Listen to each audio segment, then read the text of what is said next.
Hello friends, நல்ல காரசாரமாக இந்த கிளைமேட்டுக்கு ஏற்ற மாதிரி மஷ்ரூம் பெப்பர் ஃப்ரை எப்படி செய்கிறதுன்னு பார்க்கலாம். எங்கள் வீட்டில் இந்த மஷ்ரூம் பெப்பர் ஃப்ரை செஞ்சு கொடுத்தா உடனே காலி ஆகிடும், கொஞ்சம் கூட மிச்சம் இருக்காது. வாங்க எப்படி செய்கிறதுன்னு பார்க்கலாம். நான் இன்றைக்கி ஒரு பேக்கெட் மஷ்ரூமை நல்லா க்ளீன் பண்ணி எடுத்திருக்கேன். மஷ்ரூமில் கொஞ்சம் கூட மண் இல்லாமல் க்ளீன் பண்ணுறதுக்கு ஒரு ஸ்பூன் அரிசி மாவு மஷ்ரூமில் ஆட் பண்ணிவிட்டு கை வச்சு நல்லா கலந்துட்டு அதை வாஷ் பண்ணிங்கன்னா உங்களுக்கு கொஞ்சம் கூட மண் இல்லாமல் க்ளீனாக வந்துடும். மஷ்ரூமை நல்லா க்ளீன் பண்ணிவிட்டு கட் பண்ணி எடுத்துக்கோங்க. கடாய் ஹீட் பண்ணிவிட்டு தேவையான அளவு எண்ணெய் விட்டுக்கோங்க. 1/4 டீஸ்பூன் சோம்பு, ஒரு பெரிய வெங்காயம் பொடியாக கட் பண்ணி வச்சுருக்கேன், அதையும் இது கூடவே ஆட் பண்ணிக்கிறேன். நல்லா வதக்கி விட்டுறலாம். வெங்காயம் நல்லா வதங்கினதுக்கப்புறமா தான் இஞ்சி பூண்டு ஆட் பண்ணணும். 3 வரமிளகாய், 2 கொத்து கருவேப்பிலை இது கூடவே ஆட் பண்ணிக்கிறேன்.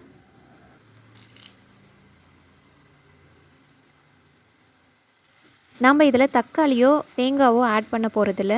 எந்த அளவுக்கு வெங்காயம் வதங்குதோ அதிலிருந்து தான் இதனோட டேஸ்ட்டு நல்லாயிருக்கும். நீங்கள் எந்த டிஷ்ஷு செஞ்சாலும் வெங்காயம் நல்லா வதக்கிட்டு அதுக்கப்புறமா மற்ற பொருள்லாம் ஆட் பண்ணும்போது டேஸ்ட் ரொம்பவே நல்லா வரும்.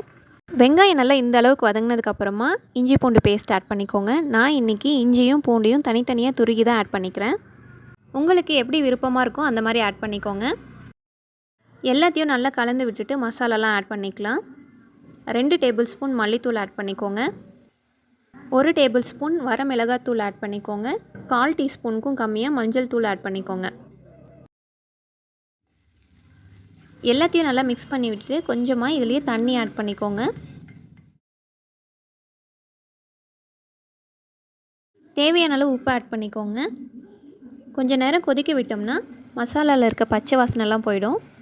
ஆயில் நல்லா மேலே பிரிஞ்சு வரும்போது கட் பண்ணி வச்சுருக்க மஷ்ரூமை இதில் ஆட் பண்ணிக்கோங்க. 4 to 5 மினிட்ஸ்லேயே மஷ்ரூம் நல்லா குக் ஆகிடும். ரொம்ப நேரம் குக் பண்ணிட்டோம்னா மஷ்ரூம் அப்படியே சுருங்கி வந்துடும். மஷ்ரூம் நல்லா குக் ஆன உடனே கரெக்டான டைமில் ஸ்டவ் ஆஃப் பண்ணிவிடுங்க. எந்த கிரேவியோ இல்லை பெரட்டலோ நான்வெஜ் கிரேவி டைப்பில் செய்யும் போது கொஞ்சமாக சோம்புத்தூள் ஆட் பண்ணிங்கன்னா அதனுடைய சுவையே சூப்பராக இருக்கும். ஃபைனலாக பெப்பர் தூள் கொஞ்சம் தூவிட்டு இங்கே ஸ்டவ் ஆஃப் பண்ணிவிடுங்க. பொடியாக நறுக்கின மல்லித்தலையும் கருவேப்பிலையும் ஆட் பண்ணிக்கோங்க. இந்த மஷ்ரூம் பெப்பர் ஃப்ரையை ஒரு டைம் நீங்கள் வீட்டில் இருக்கவங்களுக்கு செஞ்சு கொடுத்தீங்கன்னா இனிமேட்டு அடிக்கடி செஞ்சு கொடுக்க சொல்லி கேட்பாங்க.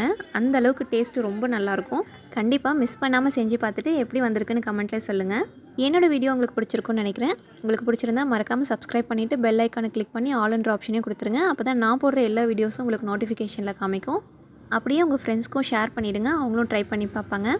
என்னோடய சேனலில் இன்னும் நிறைய வீடியோஸ் அப்லோட் பண்ணியிருக்கேன். டைம் இருக்கும் போது அதையும் செக் பண்ணி பாருங்கள். அடுத்ததாக வேறு ஒரு இன்ட்ரெஸ்டிங்கான வீடியோவில் சந்திக்கலாம் ஃப்ரெண்ட்ஸ். பாய். பூசணிக்காய் மசியல் செஞ்சு சாப்பிட்ருக்கீங்களா? கண்டிப்பாக ட்ரை பண்ணி பாருங்கள். கடாய் சூடு பண்ணி தேவையான அளவு எண்ணெய் விட்டுக்கோங்க. 1/2 டீஸ்பூன் சீரகம், 1/2 டீஸ்பூன் மல்லி விதை ஆட் பண்ணிக்கோங்க. இது கூடவே கருவேப்பிலை, 3 பச்சை மிளகாய் ஆட் பண்ணிக்கோங்க. 15 சின்ன வெங்காயம் ஆட் பண்ணிக்கோங்க. பூசணிக்காயை நான் இந்த மாதிரி கட் பண்ணி ஆட் பண்ணிக்கிறேன்.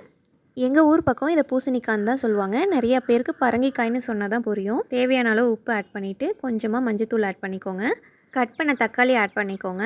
பூசணிக்காயும் தக்காளியும் ஈக்குவல் குவான்டிட்டியில் எடுத்துக்கணும்.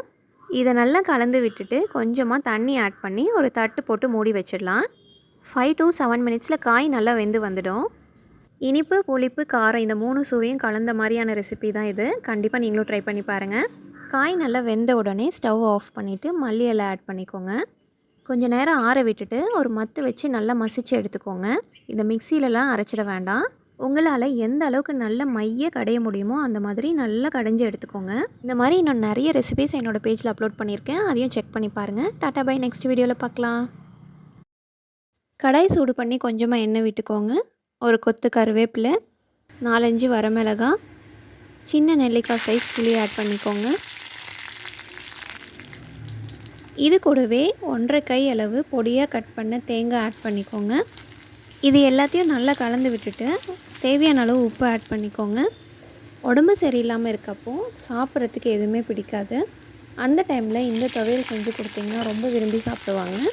சுடு சாதத்தோடு கொஞ்சமாக நெய் விட்டு இந்த துவையில் பிணைஞ்சி சாப்பிட்றப்போ அவ்வளோ நல்லாயிருக்கும். எனக்கு இப்போ சொல்லும் போதே சாப்பிட்ணுன்னு தோணுது. தேங்காய் லைட்டாக வதங்கினோடனே 4-5 சின்ன வெங்காயம் ஆட் பண்ணிவிட்டு ஸ்டவ் ஆஃப் பண்ணிவிடுங்க.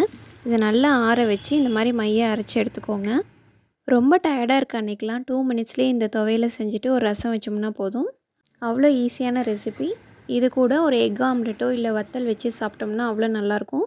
கண்டிப்பாக நீங்களும் ட்ரை பண்ணி பாருங்கள். இந்த மாதிரி இன்னும் நிறைய ரெசிபீஸ்க்கு மறக்காமல் என்னோடய பேஜை ஃபாலோ பண்ணிக்கோங்க. ஃபஸ்ட் டைம் இளநீர் புட்டிங் வீட்லேயே ட்ரை பண்ணியிருந்தேன். ரொம்பவே சூப்பராக இருந்தது. என்னோடய கிட்ஸுக்கு ரொம்பவே பிடிச்சிருந்தது. அந்த ரெசிபி தான் நான் உங்கள் கூட ஷேர் பண்ணியிருக்கேன். 1 டேபிள் ஸ்பூன் ஜெலட்டின் எடுத்து வெதுவெதுப்பான தண்ணியில் ஒரு 10 நிமிஷம் ஊற வச்சு எடுத்துக்கோங்க. ஜெல்லி செய்கிறதுக்கு அதே போல் புட்டிங் செய்கிறதுக்குலாம் இந்த ஜெலட்டின் தான் யூஸ் பண்ணுவாங்க. இது எல்லா சூப்பர் மார்க்கெட்லேயும் கிடைக்கும். இளநீரில் இருக்க தண்ணி மட்டும் தனியாக எடுத்து வச்சுக்கோங்க. எனக்கு இந்த பெரிய சைஸ் டம்ளரில் 3/4 டம்ளர் அளவு இளநீர் தண்ணி கிடச்சிருக்கு. இதை தான் நம்ம பாத்திரத்தில் ஆட் பண்ணிக்க போகிறேன். ஸ்டவ்வை சிம்மில் வச்சுட்டு கொஞ்சமாக சுகர் ஆட் பண்ணிக்க போகிறேன். ஆல்ரெடி இளநீர் ஸ்வீட்டாக தான் இருக்கும், அதனால் கம்மியாக ஆட் பண்ணோம்னா போதும். நம்ம ஆட் பண்ண சுகர்லாம் நல்லா கரைஞ்சதுக்கப்புறமா எடுத்து வச்சுருக்க ஜெலட்டினை இது கூட ஆட் பண்ணிக்கோங்க. ஒரு 2 to 3 மினிட்ஸ்லேயே நம்ம ஆட் பண்ணியிருக்க ஜெலட்டின் தண்ணியில் நல்லா கரைஞ்சி வந்துடும். உங்ககிட்ட ஜெலட்டின் இல்லைன்னா அகர் கூட யூஸ் பண்ணிக்கலாம். ரெண்டையுமே இதே ப்ராசஸில் தான் செய்வோம். ஃபைனலாக நம்ம ஆட் பண்ணியிருக்க ஜெலட்டின் நல்லா கரைஞ்சதுக்கப்புறமா பொடியாக கட் பண்ண தேங்காய் இது கூட ஆட் பண்ணி ஸ்டவ் ஆஃப் பண்ணிவிடுங்க. வேறு பவுலில் மாற்றிட்டு ரூம் டெம்பரேச்சர்லேயும் வைக்கலாம். இல்லைனா ஆறின பிறகு ஃப்ரிட்ஜில் வச்சுட்டு சர்வ் பண்ணிங்கன்னா சாப்பிட்றதுக்கு ரொம்பவே நல்லாயிருக்கும். கண்டிப்பாக நீங்களும் வீட்டில் ட்ரை பண்ணி பாருங்கள். இந்த மாதிரி இன்னும் நிறைய ரெசிபீஸ்க்கு மறக்காமல் என்னோடய பேஜை ஃபாலோ பண்ணிக்கோங்க. விட்டமின் A, B, C 3மே இருக்கக்கூடிய பருப்புக்கீரை கூட்டு தாங்க இன்றைக்கி பார்க்க போகிறோம். குறிப்பாக ப்ரெக்னெண்ட்டாக இருக்கவங்களுக்கு ரொம்பவே நல்லது. வாங்க எப்படி செய்கிறதுன்னு பார்க்கலாம். இந்த கீரை விளையிறதுக்கு 15 to 20 days தான் ஆகும். இந்த கீரையில் அவ்வளோ ஹெல்த் பெனிஃபிட்ஸ் இருக்குது. என்ன தான் காசு கொடுத்து கட்டுக்கட்டாக கீரை வாங்கி சாப்பிட்டாலும் ஒரு கைப்பிடினாலும் நம்ம விதைச்ச கீரையில் சாப்பிட்ற டேஸ்ட்டே தனிதாங்க. இந்த ரெசிபிக்கு 10 சின்ன வெங்காயம் கட் பண்ணி எடுத்துக்கோங்க. 3 வரமிளகாய், 1/4 ஸ்பூன் சீரகம், கொஞ்சமாக கருவேப்பிலை. கடாய் சூடானவனே கொஞ்சமாக எண்ணெய் விட்டுக்கோங்க. தாளிப்புக்கு கொஞ்சமாக கடுகு, சீரகம், வரமிளகாய், கருவேப்பிலை போட்டுக்கோங்க. இது கூடவே கட் பண்ண சின்ன வெங்காயம் போட்டுட்டு தேவையான அளவு உப்பு ஆட் பண்ணிக்கோங்க. வெங்காயம் லைட்டாக வதங்கினதுக்கப்புறமா கட் பண்ணி வச்சுருக்க கீரையை ஆட் பண்ணிக்கோங்க. கீரை நல்லா வதங்கினதுக்கப்புறமா பாசிப்பருப்பு தான் ஆட் பண்ண போகிறோம். நான் இன்றைக்கி 2 பேருக்கான அளவு தான் செஞ்சிட்ருக்கேன். உங்களுக்கு அதிகமாக வேணும்னா நீங்கள் கீரையும் பருப்பும் அதிகமாக ஆட் பண்ணிக்கோங்க. நான் இன்றைக்கி 50 கிராம் பாசிப்பருப்பை தனியாக வேக வச்சு இது கூட ஆட் பண்ணிக்கிறேன். இதை நல்லா கலந்து விட்டுட்டு வேக வச்ச தண்ணி இருக்கும் இல்லைங்களா, அதையும் இது கூடவே ஆட் பண்ணிக்கோங்க. கீரையும் பருப்பும் ஏற்கனவே நல்லா குக் ஆகிடுச்சு. 3 to 4 மினிட்ஸ்லேயே ஸ்டவ் ஆஃப் பண்ணிவிடுங்க. இந்த மாதிரி இன்னும் நிறைய ரெசிபீஸ்க்கு மறக்காமல் என்னோடய பேஜை ஃபாலோ பண்ணிக்கோங்க. முருங்கைக்கீரை இருந்ததுன்னா இந்த மாதிரி சூப் ட்ரை பண்ணி பாருங்கள். குழந்தைங்க இதை அடிக்கடி செஞ்சு கொடுக்க சொல்லுவாங்க. அதுக்கு முருங்கைக்கீரையை நல்லா வாஷ் பண்ணிவிட்டு காம்போடு எடுத்து வச்சுக்கோங்க. 6-7 பல் பூண்டு, 4-5 சின்ன வெங்காயம், ஒரு சின்ன தக்காளி, 1/2 டீஸ்பூன் சோம்பு, 1 டீஸ்பூன் சீரகம், 1 டீஸ்பூன் மிளகு, இது எல்லாத்தையும் நல்லா இடித்து எடுத்துக்கோங்க. ஸ்டவ்வில் பாத்திரம் வச்சுட்டு 1 லிட்டர் தண்ணி ஆட் பண்ணிக்கோங்க. தண்ணி நல்லா கொதித்து வரும்போது இடித்து வச்சுருக்க சீரக மிளகு ஆட் பண்ணிக்கோங்க. இது கூடவே 1/4 டீஸ்பூன் மஞ்சள் தூள், 1/2 டீஸ்பூன் உப்பு ஆட் பண்ணிக்கோங்க. நம்ம ஆட் பண்ண வெங்காயம், தக்காளி, சீரக மிளகு நல்லா கொதித்து வரும்போது க்ளீன் பண்ணி வச்சுருக்க முருங்கைக்கீரையை ஆட் பண்ணிக்கோங்க.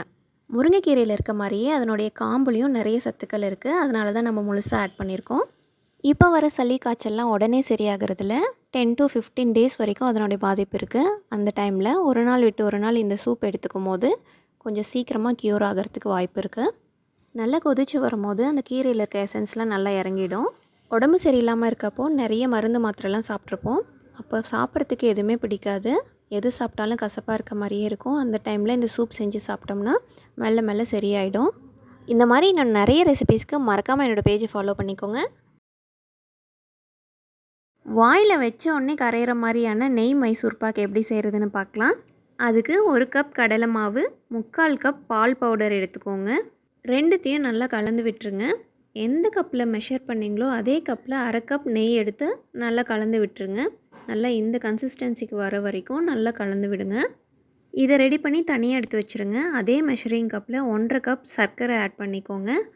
1/2 கப் தண்ணி ஆட் பண்ணிக்கோங்க. ஃபஸ்ட்டு ஸ்டவ் ஆன் பண்ணாமல் சர்க்கரையும் தண்ணியும் நல்லா கலந்து விட்டுட்டு அதுக்கப்புறமா ஸ்டவ் ஆன் பண்ணி நல்லா கொதிக்க விட்டுருங்க. சர்க்கரை பாகு ஒரு கம்பி பதம் வந்தால் போதும். அதுக்கப்புறம் ஸ்டவ் ஆஃப் பண்ணிவிடுங்க. இப்போது கடலை மாவும் பால் பவுடரும் கலந்து வச்சுருக்கோம் இல்லைங்களா, அதை இது கூட ஆட் பண்ணிக்கோங்க. இதை நல்லா மிக்ஸ் பண்ணி விட்டுட்டு தான் நீங்கள் ஸ்டவ் ஆன் பண்ணணும். எல்லாம் நல்லா மிக்ஸ் ஆனதுக்கப்புறமா ஸ்டவ் ஆன் பண்ணி நல்லா கிளறி விட்டுட்டே இருக்கணும். இப்போது மீதி இருக்க நெய்யை கொஞ்சம் கொஞ்சமாக ஆட் பண்ணி கலந்து விட்டுட்டே இருக்கணும். மைசூர் பாக்குனாவே நெய் கண்டிப்பாக அதிகமாக தான் இருக்கும். எந்த அளவுக்கு நெய் ஆட் பண்ணுறோமோ அந்த அளவுக்கு மைசூர் பாக் டேஸ்ட் சூப்பராக இருக்கும். கையில் எடுத்து உருட்டினோம்னா நல்லா உருண்டு வரணும். அதுதான் சரியான பதம்.